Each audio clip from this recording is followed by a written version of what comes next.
Range Recon, and we're here with Jeremy. He's one of our law enforcement buddies, and he's also a really good competition shooter. He shoots. The hardest division to shoot well in was general purpose. All right, when it's a cop 18-inch or under, so they get in first, followed by practical precision, followed by open. All right, that's gonna be the sequence gonna go through. All right, so first place, general purpose. There you go, Jeremy. Yeah, he's a good shooter. So let me ask you, how did you kind of get into doing competition shooting? Well, I started off when I was a little tyke with my old man. He liked to shoot 600 and 1,000-yard bench rests, so I used to go out to the range with him, and he kind of put the bug in me.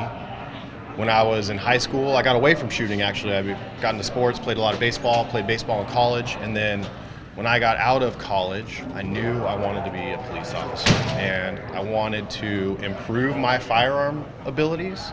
So I actually started shooting competitively before I became LE.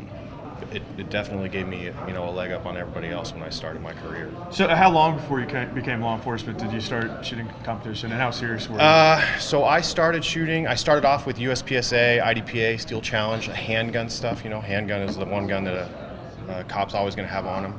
So I started that in 2007, and then I became full-time LE in 2010. So I had 3 years under my belt, but I knew I was going to be a cop while I was in school, so I started working towards that. When you went to qualifications, you just stunned everybody. It was a piece of cake, yeah. So now that you're shooting a lot of competition, like for any of the police officers out there, I know that there is, some hesitation for a bunch of, cops to come out and shoot. How do you think it's affected, your law enforcement duties, or is that the right way to put it? Has it made you a better shooter? Oh, absolutely. 100% it's made me a better shooter, and equally as important as skill-wise, I'm better, but I'm also more confident. I think confidence is just as important as actual skill, especially when you're out on the streets doing it for real. And I have, I'm pretty confident in my abilities now, and a large part of that is from the experience that I've gained shooting matches in the competitive arena. So would you recommend that most police at least go out and just kind of venture into? Absolutely, 120%. If you're a cop and you're watching this, you guys need to get out and shoot the matches. It's a whole nother world out there.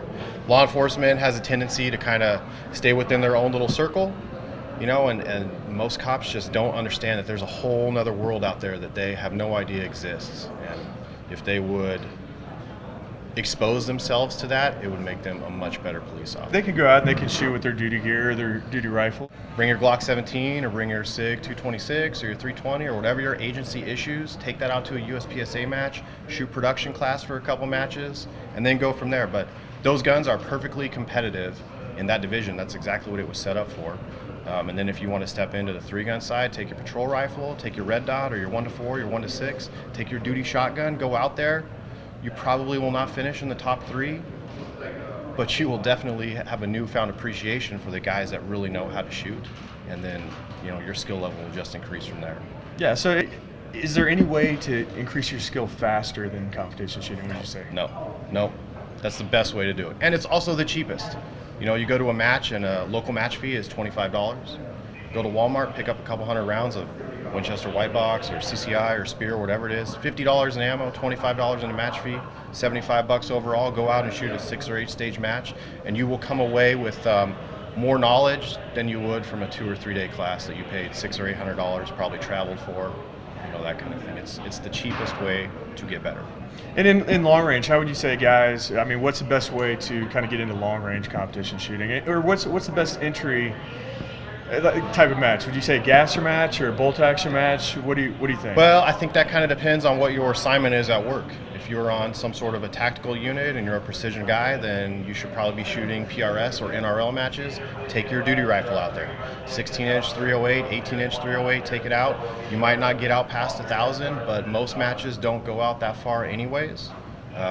If you are a patrol guy or maybe like a DMR or an SPR guy, go shoot a gas gun match or go shoot a multi-gun match, and take your 1-6, take your 1-8, take your red dot even, and go out there and learn how to really run a gun hard. Yeah, you heard it here. What, in your future, what are you looking to do this year, competition-wise? Well, I'm trying to get some gas gun stuff going on here in the Las Vegas area. We're going to have a 3-gun series dedicated to an officer that worked for a local agency. He passed away last year, so we're going to try to do that in memory of him. I'm going to go to the East Coast and shoot a couple gas gun matches back there, and then I've got 7 or 8 National Rifle League like precision matches. That'll be bolt gun only, but I'm trying to do more gas gun stuff. Gas gun's kind of fallen by the wayside, and I'm trying to get some interest back up for it. What kind of gun are you shooting? For the precision rifle bolt gun stuff, I've got a custom action from Terminus. I'm shooting a couple 6XC barrels. On the gas gun side of things, 18-inch 5.56 gun is really all you need. So I've got a Centurion Arms Mark 12. I've got a Sons of Liberty 18-inch gun. I've got a gun that I had built locally here. But they're all, those gas gun guns, they're all oriented towards work. I'm not really into the gamer stuff because I want to be able to take what I've learned in the competitive arena and apply it directly to work by using the gear that I would use at work. Jeremy, is there anything else you wanted to talk about while we're here? So coming from Ellie's standpoint, watching police officers enter the competitive arena, the first match is always the hardest. Guys go out there, they generally don't do as well as they want to do, normally like bottom third of the standings, and then they don't come back out anymore. They're a little bit embarrassed, maybe a little bit ashamed, thought they were better than they were. Come back out, shoot another match, shoot a second one, shoot a third one, shoot a fourth one. Pretty soon that anxiety, that pressure, that feeling that you need to perform in front of people that you don't really know goes away. And once you get rid of that like self-induced stress, that's when the skills really start to pick up, the learning starts to occur. And the thing that you have to understand when you go to a lot of these matches, especially the larger matches, the amount of practice and the amount of ammunition that these guys put down the range, I mean, normal human beings can't do it. I mean, No. you know, if you're not sponsored or, you know, military or somewhere from a background that just throws a lot of ammunition at you, then, you know, it's hard for the common guy to shoot 1 million rounds a year. Yep. You know, so don't feel bad if some guy goes out there and just, it's actually kind of awe-inspiring because you look at some of these guys and the first time you see it, it's like, holy shit, I didn't know they could do that with a rifle. Yeah, Or it's I didn't know they could do it. mind-blowing. When I tracked my round count in 2009 when I was shooting single stack, 44,000 rounds in 1 year. And that was my year to really get after it in terms of handgun stuff. And I was a high master, and it took a lot of work to get there. But you know, you want to come out and become a B-level shooter or an A-level shooter, you don't have to invest that amount of time. It doesn't matter. You get out, you just become a better shooter, and you have fun doing it. Absolutely, 100%. And you make new friends, you know. Yeah, there's a whole culture here within the competition community that's extraordinary people, law enforcement, military, civilians. Everybody just kind of jives together and has a good time. So, anything else?